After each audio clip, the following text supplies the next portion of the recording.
Congress 2016లో MLC ticket ఇచ్చింది వీనికి. ఓడిపోగానే జెండా ఎత్తేసింది. 3000 ఓట్లు వచ్చినాయి. తర్వాత 2018లో కోదండరాం పార్టీలో చేరిండు. ఆడ టికెట్ ఇవ్వనందుకు అక్కడి నుండి జెండా ఎత్తేసిండు. 2019లో హుజూర్ నగర్ నుండి ఎమ్మెల్సీగా పోటీ చేసి ఎమ్మెల్యేగా పోటీ చేసిండు. ఈడ 378 ఓట్లు వచ్చినాయి. 2020లో మళ్ళా ఎమ్మెల్సీగా పోటీ చేసిండు. ఇక గిరివిని బతుకును మార్చేసిండు.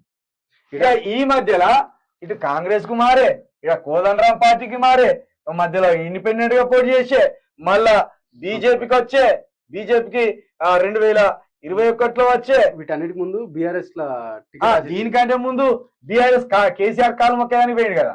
బీఆర్ఎస్ లో 2014లో టికెట్ అడిగే, కవిత దగ్గరికి పోయి టికెట్ అడిగే, మళ్ళా సొంత పార్టీ భావోదమే. ఇక బీజేపీలో చేరే. మళ్ళీ బీజేపీ నుండి మొన్న జైల్లో పడంగానే టీఎన్పీ అని పెడతానా, నేను పీకుడు గాడిని, టీఎన్పీ అని పెడతానా, తెలంగాణ నిర్మాణ పార్టీ అని పెట్టినా అని చెప్పే అది జెండా ఎత్తేసే.